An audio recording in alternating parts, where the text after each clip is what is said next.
Hey everybody, welcome to Rust Belt Startup. I'm your host, Ryan Miller, and this is a podcast full of long-form conversations with artists, entrepreneurs, educators, just people that are living unconventional lives in unconventional locations. Back in the studio, and I've been loving having access to this space and doing more video, even though I am constantly biting off more than I can chew in terms of, trying to not utilize anyone else except for me to try to run a 3-camera podcast studio with multi-channel audio and still have meaningful conversations. It's been harder than I thought and have some bumps along the way, but I'm getting it. I'm getting a flow together. And so thanks for those that have been checking out the video version of it. But if you're an oldster like me, audio is the way to go. But you got to do the video these days. So if you're curious to see or watch those conversations, you can do so at rustbeltstartup.com or on the YouTube channel. Or I think I've got video on Spotify as well. So, okay, let's get into today's conversation. This is one that really fires me up. I think, if you're like me and sometimes, you read the news or occasionally you reinstall the social media apps and you go scroll around for a while, like it's rough out there. It's really rough out there.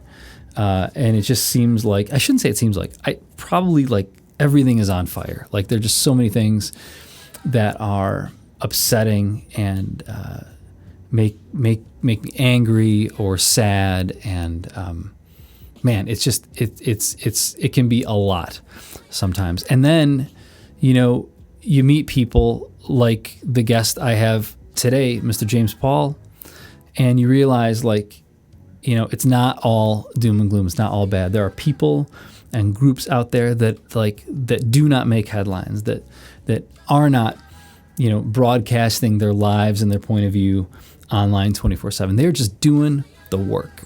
They are just helping people. They're building communities. They are, just doing things that keep us moving every day and that keep communities going. And that makes me feel good. And it's one of the reasons I was really excited to have this conversation. I try to stick with folks that are making an impact, doing something interesting, but above all, I think are, bringing value to, the marketplace, their community, their school, their community. So James is awesome. So this week on the podcast, I'm sitting down with James Paul. He's the founder of Blacque Acres. It's an indoor hydroponic container farm.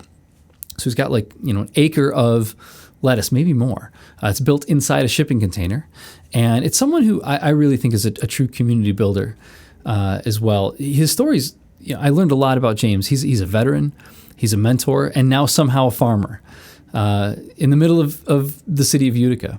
But this isn't farming the way that you might picture it. So Blacque Acres is really about reimagining food access in Cornhill specifically. This is a neighborhood that too often gets overlooked. And James is proving that fresh and affordable produce, it can be grown year-round in the middle of a city, and that a farm can be about much more than food. That's what we're going to talk about today. In this episode, we cover a lot. We're going to talk about a little bit of his background, how he ended up here, but why he planted roots in Cornhill and what that neighborhood means to him. We're going to talk about the leap of faith that led to raising hundreds of thousands of dollars to try to fund this dream of a container farm where he's had no experience farming or kind of like jumping in with not knowing how. And we're going to talk about how Blacque Acres is already reshaping health, wellness, and opportunity for families in our community. And what I love most about James is this mix of humility and determination. He's that person that looks at a huge challenge. He's like, well, how hard could it be? And then he actually goes out and makes it happen. So if you have ever wondered how belief and persistence and a little bit of just crazy faith and jumping into the unknown can turn into real change, you're going to get a lot out of this conversation. So with that said, I hope you enjoy my conversation with James Paul. I just say thanks for coming here. And we're talking Blacque Acres, but I want to start at the very beginning, I guess. Did you grow up in Utica? No. Where'd you grow up? Rochester. And what brought you to Utica? My wife's job, actually. Okay. She was in the insurance industry. they were moving the office. So they were closing the office she was in Buffalo. Okay. We were there. We moved here from Buffalo, closing that office, and opening a large office here in Utica or in New Hartford. Okay. So we moved here. When was that? That was March '99. Okay. So we've been here. This is the longest place we've had outside of Rochester. Okay. So, moving around with her job, we're Troy, New York. Actually started in Hartford, Connecticut, Troy, New York. I moved to Buffalo, and then here. And every time we moved, we had a kid. Stop. Every stop there was a child. Troy, we had our oldest son, moved to Buffalo, had our daughter move here, had our youngest son, and then we stopped moving. We stopped having kids. Awesome. How did you know, or did you know, like, this is where we're going to set up shop? Not at all. We were only, when we moved here, and we got off the thruway here, yeah, and we drove down, south on Genesee Street, like, you're not moving here? Honestly, when we came here house hunting, we said we're not. We didn't like it. We looked at spaces in Clinton and New Hartford, some Utica, and we were like, "Hey, we don't like this." And we were here. This was in February. Okay. And we're like, so you're in the middle of winter. Great time. Everything's ugly and snow covered. Blah blah blah. And at the time, Utica isn't this place that it is now. It's grown to something really unique. It took 30 years. It took me 30 years, but we really do like this place as home. But we weren't here to stay. So you're here, and here's where I'm going with all of this, because you have been, as long as I've known you anyway, which has been a few years now, I feel like you've just been a community champion, especially as it comes to kind of the mission of Blacque Acres and providing produce to the Cornhill neighborhood. And the Cornhill neighborhood has gotten a bad rap for a long, long time. And what is it about that neighborhood that makes it special to you? People ask that. It reminds me of home. And when I say it reminds me of home, the neighborhood I grew up in is just like Cornhill. So I understand, how people talk down upon the people that live there, and how everybody only hears the bad and very rarely hear the good. So I made a conscious effort to put Blacque Acres in Cornhill because I want to shine a light on Cornhill. My wife and I were co-directors of a youth organization. Most of our kids are Cornhill kids. We understand that is a beautiful place. Beautiful things are there, and we wanted to see that grow. So I decided to put it there. What made you, like, was there a person or a thing or a place in that neighborhood that gave you that reminder of growing up in Rochester? Where all of it. When I say all of it, the people look like me. The neighborhood looks like my neighborhood growing up. I understand that there's corner stores everywhere. Yeah. But where's the grocery store? But I can relate to that. The high school, the school, the neighborhood schools. All that is familiar to me. Yeah. I walked to school every year except for 3. My 4th, 5th, and 6th grade year, that was the only time I was bused. Same kind of stuff here. Most of our kids can walk to their neighborhood elementary school. They're bused maybe to middle school, but then they walk to high school. Yeah. That was me. That was me, me too. It's weird. They don't let my kids walk to. My kids go to Hartford. They don't let them walk to school. No sidewalks. Well, yeah, that's true. That's good. Good point. There's no sidewalks. You start in this. Talk to me about like starting to dig in, not with Blacque Acres, not with becoming a farmer. Can I call you a farmer? Yes, I guess that's one of the hats that I wear. Digging into the neighborhood. What you were saying, it reminds you of home. It looked like home. It felt like home. And then it sounds like it had a lot of the same challenges that home did: food insecurity, food deserts. When you're, but before we get to Blacque Acres, what else you said you were doing a youth program? What were you? We're co-directors. We're still doing it. We're co-directors of Junior Frontiers in Mohawk. Oh, okay, yeah. And my daughter's going through that. My youngest son's been through that as well. Tell me about Junior Frontiers. So Junior Frontiers it's an academic enhancement program. Okay. And we meet kids where they're at. So we're not looking for the cream of the crop. We're not looking for the kids that aren't doing well and we want to be their champion. We want to be everybody's champion. We want to meet those kids where they're at. We want to put into place all the things that those kids need to be successful after high school. And that doesn't mean going to college for every kid. Mm-hmm. Yeah, I agree. We want to be able to expose them to things and then give them access to those things as well. So as co-directors or as an organization, we sponsor an annual HBCU tour, Historically Black College and University tour, because our kids don't see that. Yeah. They're not typically northern schools, one. And it's something for a kid to hear about them. Read about them. It's something totally different to get on a campus and be immersed in those campuses and see that the staff look like them and the kids look like them. And these people's backgrounds are the same as theirs, and they realize that they can achieve and that when they graduate from high school, there's a place for them to go. So annually, we'll see maybe at least 8 schools. That's awesome. Almost all, across the South, as far west or southwest as Alabama. How many kids do you take? We take a busload. So typically 45 kids. Oh my gosh. And about 10 chaperones, yeah. And you're on the tour? For a week. So we take that February recess and we'll move out. Oh, that's awesome. You get right out of the snow. Yeah, honestly, we get out of the snow, but it depends. Because past few years, the snow has followed us. Yeah. But snow to them is different. So they closed down the campus in North Carolina, and they got a dusting.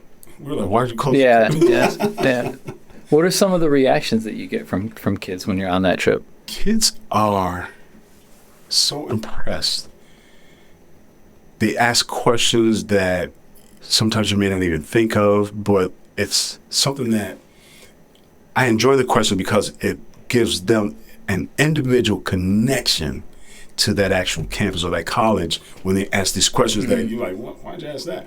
It means something to them. So that answer that they receive will help them tie themselves to a campus possibly. But it's something to see a kid get on the campus and realize that college is a possibility because now, they're on the campus and they're getting information. And then in these sessions, they're being told, what the cost is to go here and how can you offset that cost by your SAT scores at a certain level or your GPA is a certain level. And then can you get a full ride by increasing your SAT score or your GPA? Yeah, how do you piece the puzzle together? But the tough part is, as co-directors, we say this year round. It's something totally different to go on one campus and they're saying it, and then the next campus they're saying the same thing. It's validating all that stuff. And all of those campuses are saying the same thing. It kind of helps us. So now as we offer SAT prep in the spring and the fall, the kids understand why we do it. And it's a free service that we do. But the kids understand the need, why they should take the SAT, why they need to do well on it, why they should increase their score if they can, because there's a college waiting out there for them. It strikes me that this is probably way off topic from where we're going, we're going wherever. It strikes me that it's what you mentioned. Your daughter went through Changing Frontiers. Yes. Okay. It's kind of like, I'm signing. I know nothing about soccer, but I'm gonna volunteer with my son's AYS. So he's 8, right? So I'm gonna be the worst assistant coach ever, right? But I'm gonna show up because he's my son, and I totally understand the drive to be like, this is a thing that's gonna help my daughter and that's gonna be important to her, and it's or your son, and then it strikes me that you also are carrying that way forward beyond that, where you're like, okay, I see why parents do it for their kids, but you're doing it for other people's kids, and it seems like that's a core value of yours. I want to say where does it come from, but what keeps you engaged in that after your kids have maybe gone through it? It comes from growing up needing that in the community. Yeah. I had both parents in the house. My dad worked A shift, my mom worked B shift. So when I came home from school and after school, my dad was there. So he's the one that's doing dinner and all that stuff. But around the corner, 2 blocks from me was the Boys and Girls Club. And I can honestly say the Boys and Girls Club probably saved my life because I had a place to be, a safe space to be. whatever I wanted to be. Did you know that you needed a safe place to be? Or was it just this is what you did? It kind of fell into place. I grew up in Rochester, New York. My high school years were mid-'80s. So crack cocaine hits the city, and the city became the Wild Wild West. So I lived off of Genesee Street, which is one of the toughest neighborhoods in Rochester, on the southwest side of Rochester. But it was the Boys and Girls Club across the street from my high school. My high school is 2 blocks away. The Boys and Girls Club is 2 blocks away. I'd run home from after school, grab something to eat real quick, and I'm over in the Boys and Girls Club by 2:30. And I'm there till they close, 9 o'clock. It kept me off the streets, but the people there now have me to, to kind of mold you, to give you some guidance and get you in the cooking classes and the DJ booth and the gym and all those other things out there. Just to try stuff. Just to try stuff. And, the auto mechanic shop, the clay, we're doing clay in the kilns and all that, just to try things. So if I can offer that exposure and access, like I talked about earlier, to kids who, like I said, from that Cornhill neighborhood that's so close to what I grew up in, I understand that need. They may not know it until they're, graduate from high school, and they see you out in the, Walmart or wherever, and say, "How are you, Mr. Wall? Come give you a hug," and all that kind of stuff. And then hopefully they will do the same thing. They'll reach back and volunteer and do the same kind of things that was done for them to help the community kind of thrive. Yeah. Did you start Junior Frontiers? Or did you plug into it? No. I just plugged in. It started early '90s, at least here, early '90s with Judge Rashid, and Miss Elliott and Rich Davis. But yeah, it's been around for a while. But I was lucky enough, my daughter got into it.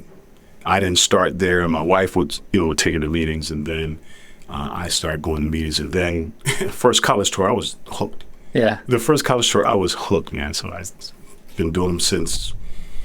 I haven't been on the tour since 2015. And it keeps going. So it keeps going. That's awesome. Keeps going. That's awesome.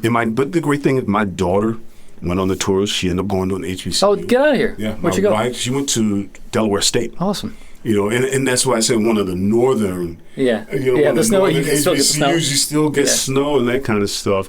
But she went to Delaware State. My wife went to Howard University. She graduated, late end of 89 rather, end of 80s. But I had no real understanding of what an HBCU was. And I had friends, graduate from high school that graduated with me that went to them. But I didn't know. My college, my guidance counselor never gave that path as a possibility. Right. And I was a great kid. I was that kid that didn't get in trouble in school, had good enough grades. I wasn't needy. I wasn't a problem. So I flew under the radar. Yeah, that's all right. That's good. I wasn't the top kid. I wasn't the bottom kid. What'd you decide? Did you decide to go to college? I joined the Army my senior year of high school in January because I didn't have guidance explaining to me how college was a pathway for me. I joined, and I did 27 years in the Army. Oh, my God. Get out of here. I retired from the Army in 2013. I did not know that. 27 years. My last 12 years, I was an instructor. Yeah. Oh, my gosh. That explains some. Yeah. Wow. Tell me about that experience. I mean, 27, there's a lot in 27 years, but if you notice, I said my last 12 years was an instructor. Education meant something to me. Sure. My dad always instilled that. Education always meant something to me.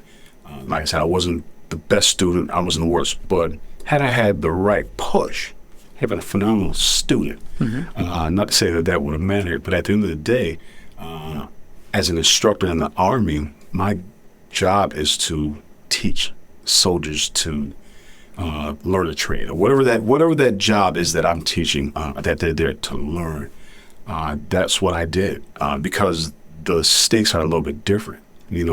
I had a lot of soldiers that were leaving my classroom going to war. Yeah. So they had to get their job. They had to really learn it. So and I was proud to do it. It felt good. Then, like I said, I retired in 2013. I'll say I had no clue. Let's talk about the road to becoming a farmer, I guess, you know. There's a point when I think when I had met you, you were kind of telling me a little bit of how this project got started. And I want to go through the kind of the whole timeline, because what I think is really important about your story, and I think you're explaining a little bit based on your history, is you struck me as like, well, how hard could it be? And I'm like, this is really hard, you know? And you're just like, well, you know, how hard could it be? But you had told me before that this idea was kind of born out of looking at container housing. Yes. Right? Tell me that story. I'm gonna be honest, I don't know how that even came about, but it was something that interested me. I saw somewhere timber homes are a thing, you know, log cabins, timber homes, timber frame homes rather. I like those. Saw a container rather turned into a home. Like, you know, that's a neat idea. I saw what they can do with them. Sure. Like, you know, that's pretty cool. What kind of business would that be? You know, could I make that a business? So you start that whole looking into stuff, researching. As soon as you put something into Google, they're going to see rabbit hole. Right? They're going to see you down that rabbit hole, and like it or not, you're going to see stuff that you probably would have never thought of. And this farm popped up. Were you retired at the time too? Like officially, like yeah. This didn't start till I started doing this work probably 2021. Okay.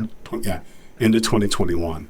And so, were you just looking for something to do? I mean, were you looking for something hard? I mean, I was looking for alternative income, or just trying to supplement. Just trying to supplement what we're doing. You know, working full time, but always. You know, I got a group of friends we talk about, and one of them's. A lot of us are entrepreneurs, but one of them's doing well, and we kind of want to. How can we push each other to do things? You know? So we would do a weekly call. Sunday evenings, we just talk about stuff, and you know, we're running through these ideas, and this container thing come across, and I finally was like, dude, what do you guys think about this? And they're like, what? And I said, yeah, you know, this container farm thing. They're like, okay, it sounds okay. How much research have you done? So that just kind of pushed me to really look into it. And the more I looked into it, the more I said, you know what, this is something that fits a gap in the community. We've got a community that, you know, you have those community gardens. They're seasonal. Yep. You know, they're springtime to fall. But whatever comes out of them, the families enjoy. They need. So can this be done year round? You know, in a container, you can. So, you know, it's called closed environment agriculture because you control the environment within that container. So this is something that, you know, I was like, okay, well, let's do it. So I started a for-profit first because I'm thinking business. And I quickly realized, because I'm not an entrepreneur, that you have to fund that business. You have to be able to get money to get it started and to run it and all those kind of things, you know, and you start from scratch. You don't have any business credit, none of that. Nobody believes in you, right? You got to do this, and I need this plan and that plan, and blah, blah, blah. And we're just going through COVID and we're just coming out of COVID.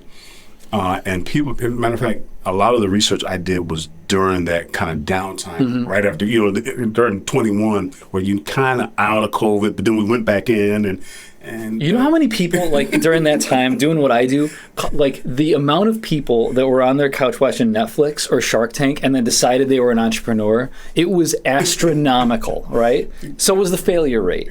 But So this is kind of, that COVID kind of borne this out.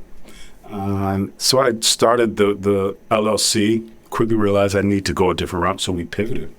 And I started the nonprofit, Blacque Acres, as a nonprofit. And this is all on my own. I had no idea. No idea. So one day we're in the car, my daughter. You started the LLC already? Yeah. I started the LLC already. I had started the process with a nonprofit already. So wait, so nobody knows you started this. So there's mail that's coming to your house for this LLC. Yeah. And no one's like, this is nothing weird about this. Yeah, I know. You're right. You're right. Right? Because you start getting all the junk mail. Yeah, Man, it's crazy because you see this, you see this junk mail. Nobody wants an American Express card. You go to the trash. Those kind of things. Discover, that's trash. So to me, I've not even picked up on it. That's funny. But I started it. We're in the car one day, my daughter, my wife, and I. And we're driving around, and I just say it out loud. I'm like, guys, I'm thinking about starting a farm. And both of them are like, what? What do you mean starting a farm? Where are you going to do this? You're not doing it in the backyard, right? Yeah. So I kind of explained the concept to them, and they were like, okay, I understand that. That makes sense. How are you going to do it? Because how are you going to fund it and those kind of things? And you don't know anything about farming. And I know very little about farming. My agricultural background, it is funny because historically speaking, my mom's family, my mom grew up as a sharecropper. A large family, there are 13 siblings on a plot of land, this rundown home. But as a kid growing up, we visited. So I knew what it looked like. I knew what the land looked like and all the horses and cows. So where was this? In rural Georgia. Wow. Black, that red clay. Yeah. Hot in the summertime. But I knew what that was. But my dad, is the opposite side. He grew up in Florida. But his mom ran a migrant camp in Soda. So when you look at, so I understand migrant work, but the migrants that she would bring from Florida were typically of Jamaican descent, but they don't want to work in the heat in Florida. It's not as hot in New York. So they'd come up, summertime. Yeah. I spent many summers in the apple and cherry orchards and sodas. So I understood that, getting up early in the morning, working late at night. The ethic part. Ethic part. Eating underneath the trees there, eating your lunch underneath the trees, restrooms, the outhouse, that kind of stuff. I knew all of that, and I knew I didn't want any parts of that from an agricultural standpoint. Yeah, sure. From an agricultural standpoint, this was totally opposite. It's funny because that's how I spell Blacque Acres different, because we farm different. There's no soil involved. Mm-hmm. I control the environment. Right now, it's probably 70 degrees in the farm. Mm-hmm. Okay. I don't have to worry about rain, pesticide. I don't, none of that. Yeah. It's like what do they call them? What do they call the not arboriums? You know what I'm talking about? Where they like the little micro environments, right? Terrariums. That's it. Terrariums. Yeah. Could I back up a second? Because you said something that I'm like, how did you just say this thing and then you go to the next thing? And I'm like, wait a minute, hold up here, because you said, hey, I used to get on a call every Sunday with some buddies to talk about business ideas. Yeah. That's amazing. So where'd that come from? That came out of, like I said, I've got a friend of mine, a very close friend. He and his wife his wife's an accountant, but they run like the backside, the accounting side for the music industry. So they've got clients where, they run those accounts, take care of all. Like royalty stuff? No. That's part of it, but the management side. Okay. So paying the bills, making sure that the money's coming in the right accounts, so paying the bills, to make sure that people are getting paid that have to be paid, and those kind of things for a lot of big name artists. I don't want to share them, but a lot of big name artists. But with that come, he has that sense of entrepreneur. Entrepreneur spirit. You guys we need to kind of see how we can help one another. They're in Atlanta, and that's what Atlanta's all about is that entrepreneurial spirit and trying to help everybody out there, help everybody become an entrepreneur. So we do it weekly. Myself, I have a friend of ours two in Atlanta, one in Jacksonville, two in Rochester, and myself. Actually, my son here, my oldest son. So it was like 6 or 7 of us on the call. When did you start that? And that was during COVID. COVID, It was during COVID. Because, can't go anywhere. Yeah. You can talk to each other. So, okay, we're on this call every week, kind of bring everybody up to speed.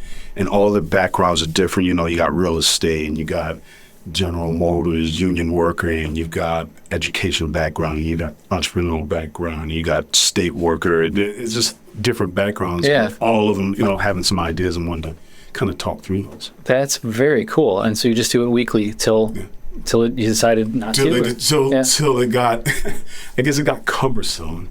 And you were coming out of COVID, so now you can get out now. Yeah. So now you got other things you can actually do. Sure. You've been cooped up. You didn't have a choice, but now you got stuff you can do. So. That's very cool. All right, I didn't mean to take a detour. I'm like, wait a minute. Like that is the thing, you know, I see in my line of work too. It's like there's a lot of people have ideas. Some people have ambition. Some have the idea and the ambition. Some have the idea, ambition, and capital. But what so many people struggle with is that like accountability and momentum building. Mm-hmm. And it sounds like that was something that you guys had. That helped. It really did help because it gave me the sense or the wherewithal to say, listen, I'm just going to step out on faith. Yeah. You know, we're going to. It doesn't cost much to get the LLC started or the nonprofit started. Okay. Yeah. How do you move beyond that? Yeah. How do you move beyond it? Because you don't have the capital, but you have something that you truly believe in, and you're going to work hard to find the capital. Did everybody in that group, were they like, yeah, James, you could do this? Yes. They were? Absolutely. Awesome. Absolutely. Because we're close enough to say, you know what, no, that doesn't make sense. Yeah. What are you talking about? Yeah. But none of them were like, no, dude. Everybody was like, yeah, you know, once they hear it, this really does make sense, and you could do something like this. So, yeah. Well, I mean, I think when I met you too, it's like I believed you when you were like, that's part of it. Is like, do you understand? You know, do you understand the idea? But it's like, do you believe in the person that's kind of sharing that idea with you, right? And whether or not you believe you, I remember meeting. I was like, I believe you. Like this is crazy. If this will work, this will be crazy. You know. But the crazy thing about that is a lot of the things that I've come across or happened with us have been fortuitous. Sure. Because my daughter and son were in a program that you came and spoke at. Oh, get out of here. So with Neighborhoods Rising. Oh my God. Devin and Neighborhood Rising, you came and spoke at that. Crazy. And they came home that night and were like, Dad, we got this guy I think you need to talk to about I don't know, that's how it came about. Oh, crazy. About your farm. I just so happened to be here the next day. And I met you. So I sent my son to call him, like, listen, I'm in a meeting with Ryan right now. He's like, how'd you do that? You just walked down? Yes. Yeah. I just showed up. I remember, like, the idea is great. And then, you start poking around a little bit. And it's like, okay, so do you know how to do this? She's like, no, not really, but I can figure it out. How much money do you have to start this? Like, well, I don't have any yet, but I'm going to figure it out. And that belief meter started to go down, you know? Like, I'm like, I believe in you. I'm like, I don't know. Because that was, the numbers you were throwing out were so, to me, you know, I work with a lot of people in micro enterprise, and access to capital it's a real problem, you know? And you just kind of were like, we're going to figure it out. And there was a timetable on it. So you said, we got to figure it out. And so what I want to know now is, how'd you figure it out? Because you said this was, you know, a lot of fortuitous things have happened. I agree with you. Because I remember you walking in one day and going, yo, you're not going to believe this. We got this grant. So, like, talk me through that. Because it was crazy. So when I say fortuitous and stepping out on faith, I have a conversation I've been working on, with the company to kind of price out the farm and that kind of stuff. And I got some numbers back.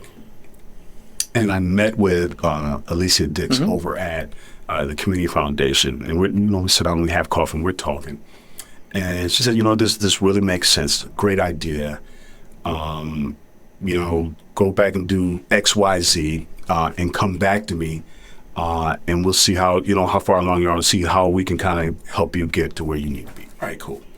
I didn't take it as an empty promise. Sure. But it wasn't a blank check. It wasn't a blank check. It wasn't that at all. But I knew then that, okay, if she believes in this, there's something to it, possibly.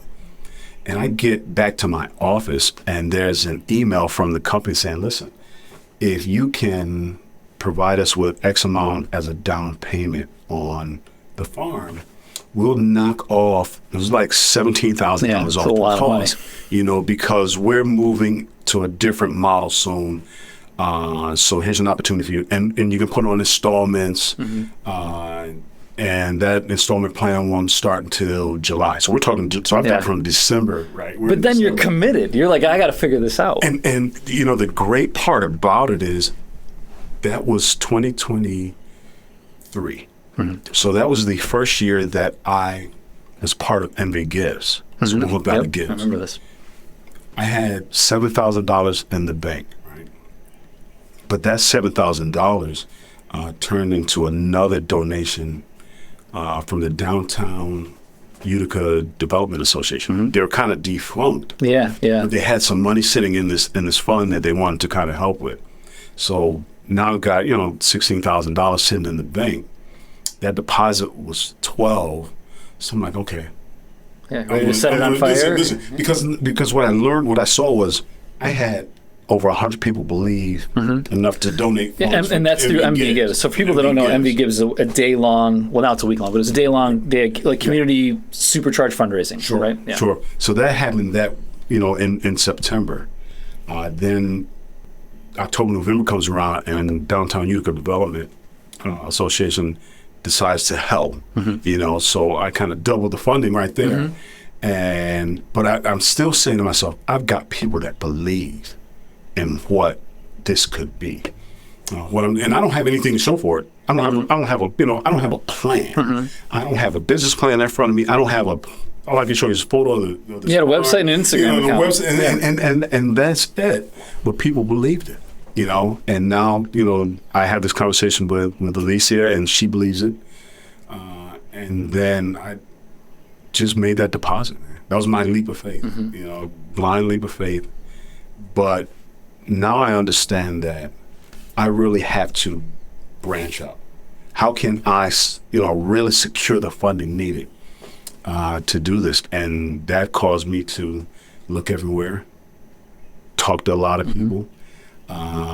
Not burn bridges, because a lot of people don't understand that part. Not burn bridges. I love to talk to people because it makes us work something smaller. But when I met you, it was out of desperation.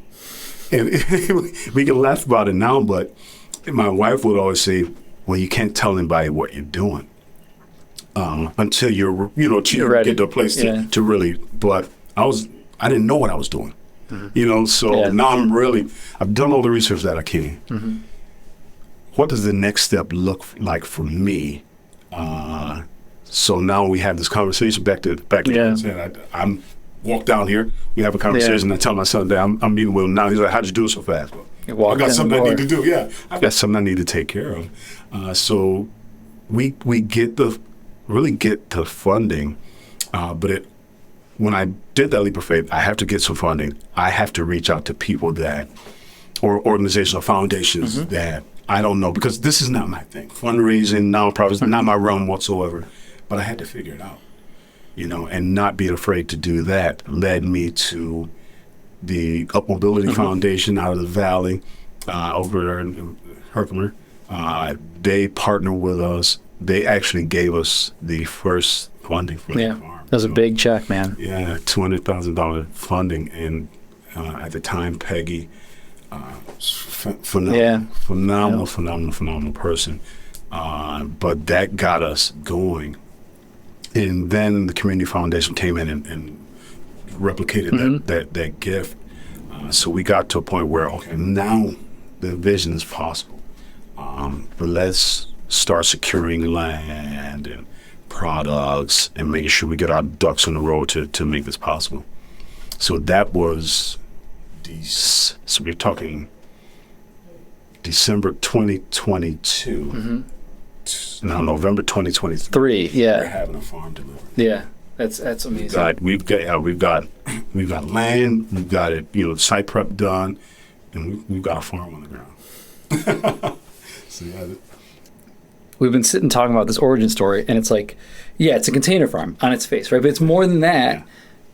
Like, what's the mission of Blacque Acres? Because you're growing it, but it's a whole other thing to get it out to people.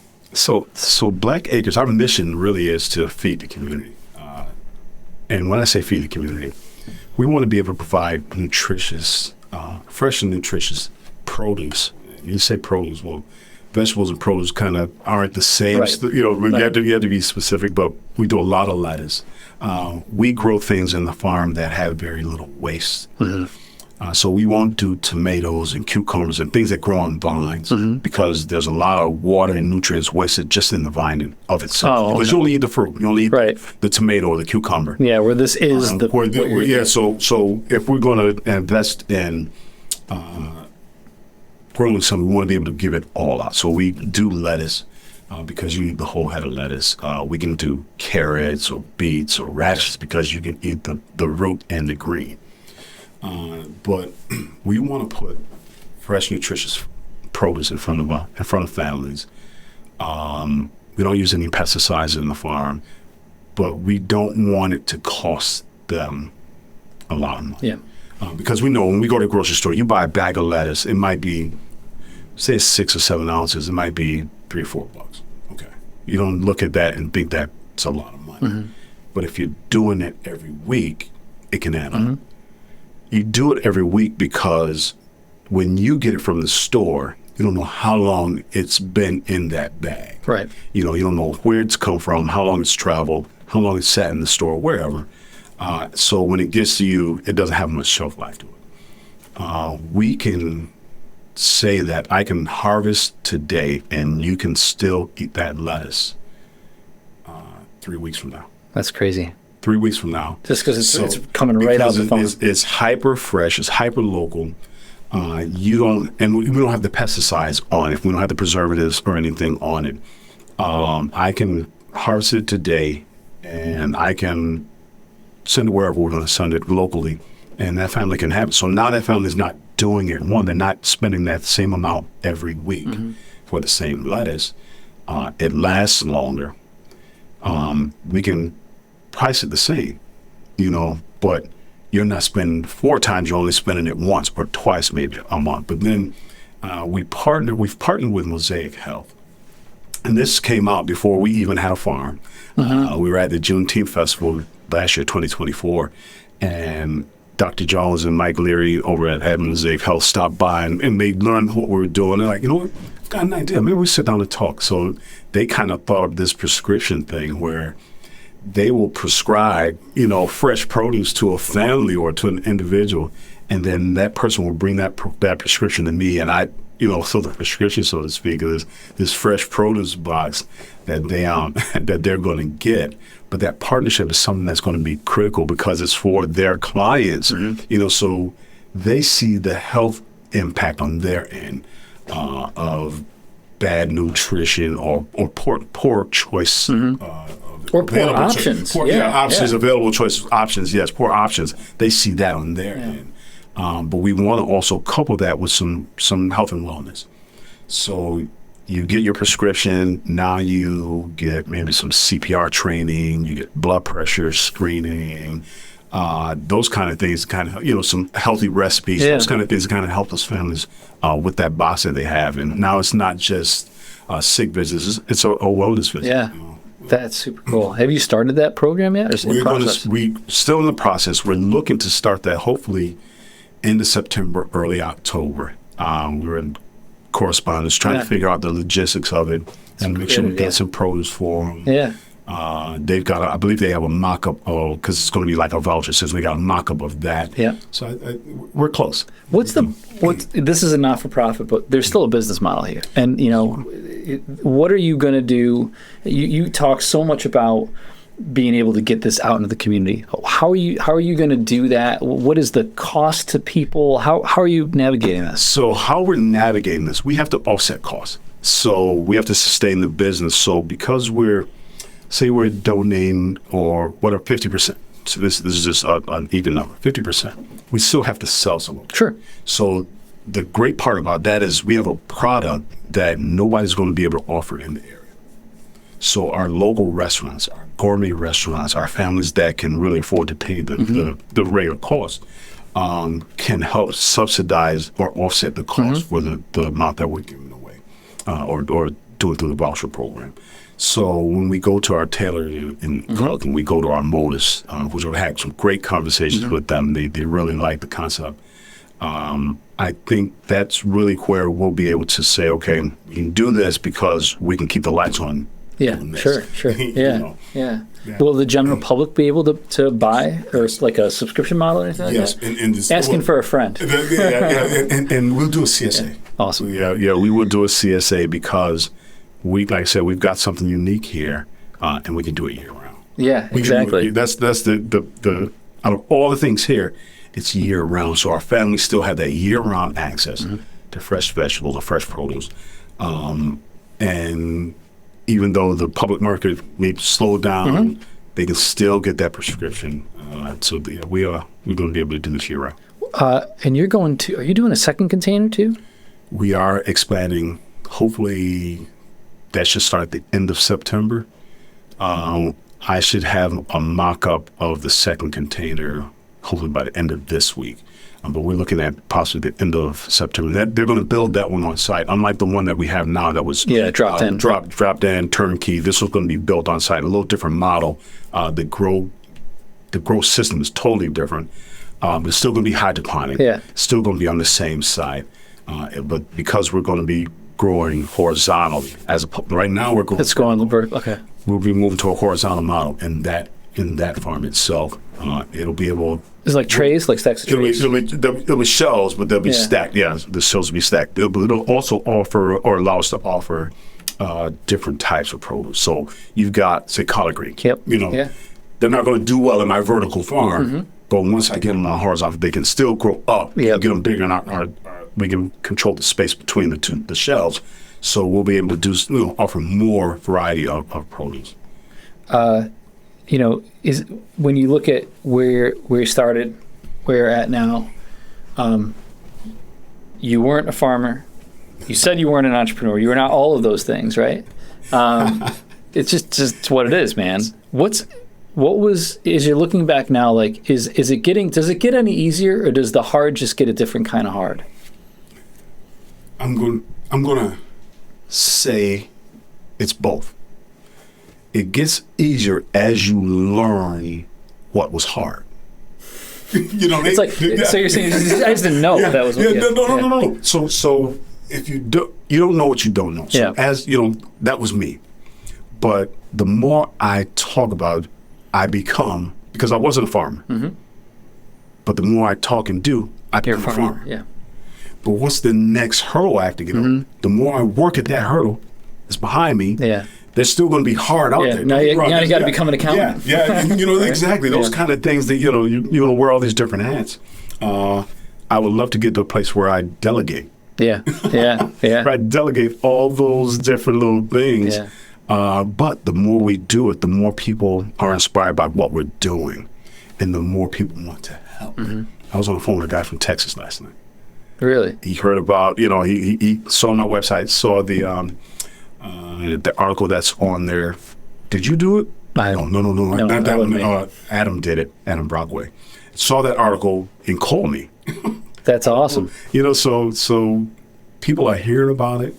I just did an article in the Mohawk Valley Living. Kendall Patello's great person. Yeah. So we're getting some traction here. But as people hear about it, more people want to be a part of it and help, because we're a nonprofit. Yeah. So they want to be a part of that mission and help where they can. So that will allow me to kind of delegate some of those things, so the hard will become easy. Yeah.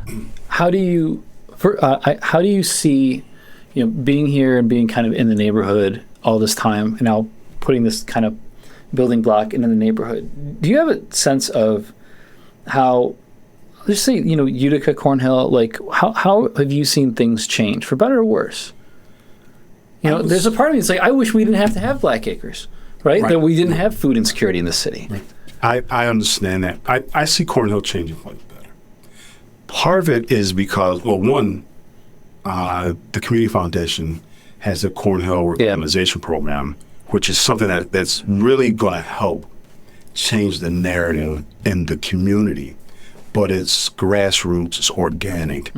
It's asking people what they need help with and helping them get that help, not telling them what they need help with. And giving I think that's key. And giving them the help that somebody else may believe that they need.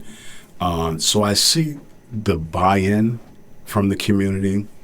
I see that people want to literally help themselves where they can. And I see that. I chose to go into Cornhill because I could have went anywhere in the city to do this, but Cornhill, I think, needs a light shown on it, So with me being there and people want to be a part of what we're doing, to see or come visit, they have to come into Cornhill, Yeah. And they will hopefully realize that it's not what they may have been told or heard. It's something far better, So that's why. If people want to get involved, what do you need? How can people find you? How can people contact you? Do you want people to contact you? Yes. So blacqueacres.org, www.blacqueacres.org. You see here. Yeah, BLACQUE acres. If you're not seeing the video, it's spelled different because we farm different. That Instagram, but on my website, there's an email list. You can go on, add your email there. If you want to donate, you can donate there. We've got this big event. MV Gives coming up. MV Gives. If you want to donate, September 19th is a critical day because that's a day where the community gets to really get involved in donating to nonprofits in the Mohawk Valley. But it also is an opportunity for those nonprofits to have those donations matched. So your $10 donation may turn into a $30 donation because it's matched, which really boosts that donation to the nonprofits that need it the most. If I want to give through MV Gives, I assume I go to mvgives.org. mvgives.org, type in Blacque Acres or whatever organization that you want to give to, type in Blacque Acres. That's awesome. This is great, James. Thank you for spending time, man. This is such a great. You're such an inspiration to what you're doing here, and especially for someone that just, like you said, how hard could it be? I'm just going to go out here and raise a couple $100,000, learn how to farm in Cornhill. Yeah, it's amazing. Yeah. I guess the hard part is the easy part is I don't have to farm outside. Yeah, I know, especially right now. Thanks a lot, man. Appreciate it. Anytime. Okay, I want to thank James for making this happen, and we finally got to connect and have I've known James for a while, but I didn't know all that much about him. This is a wonderful conversation. I hope you enjoyed it too. So you can learn more about Blacque Acres at their website. It's spelled Blacque Acres, BLACQUE. You can follow them on social media. And if you want to donate or get involved, reach out to James. I'm sure he'd love to hear from you. Tell him that Ryan sent you. I hope you guys have a great rest of your week or your month or wherever you're hearing this. Remember, there are people out there that are doing the work, that are building good things. It's not all doom and gloom out there.